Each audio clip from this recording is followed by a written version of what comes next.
আসসালামু আলাইকুম। আজকে দেখাবো ভিন্ন ধরনের ইলিশ মাছের রেসিপি। ভিডিওটি ভালো লাগলে আমার চ্যানেলটি সাবস্ক্রাইব করে পাশে থাকবেন। 6টি পেঁয়াজ, 5-6টি কাঁচামরিচ পেস্ট করে নিব। তারপরে ইলিশ মাছে একটু লবণ দিয়ে ইলিশ মাছটি মেখে 10 মিনিটের জন্য রেস্টে রাখবো। ফ্রাই প্যানে দিয়ে দেবো সরষের তেল।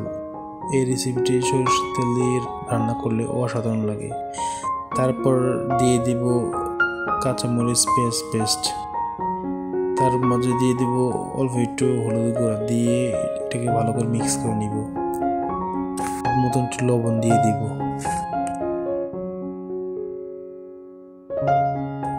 5 মিনিট কষিয়ে নিব যাতে কাঁচা গন্ধ চলে যায়।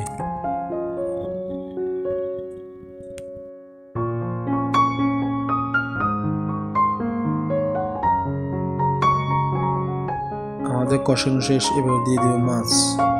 এক একে সবগুলো মাছ দিয়ে দিব, যাতে এমনভাবে দিব যাতে মাছ ভেঙে না যায়। সবগুলি মাছ দেওয়া হলে দিয়ে দিব পানি। এখানে ঝোল অনুযায়ী আপনারা পানি দিয়ে দিবেন।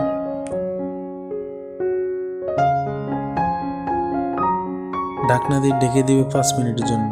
5 মিনিট পর ঢাকনা তুলে এর মাঝে দিয়ে দিব 2টি ফালি করা কাঁচামরিচ এবং কাঁচামরিচ দেওয়ার পর মাছগুলো আলতো হাতে মাছগুলোকে উল্টে দিতে হবে, যাতে মাছগুলো ভেঙে না যায়।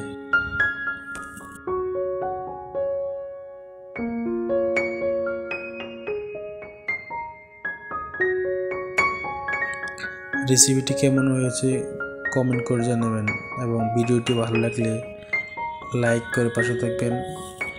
সাবস্ক্রাইব না করে থাকলে সাবস্ক্রাইব করে পাশে থাকবেন প্লিজ, এবং বাসায় অবশ্যই এই রেসিপি ট্রাই করবেন।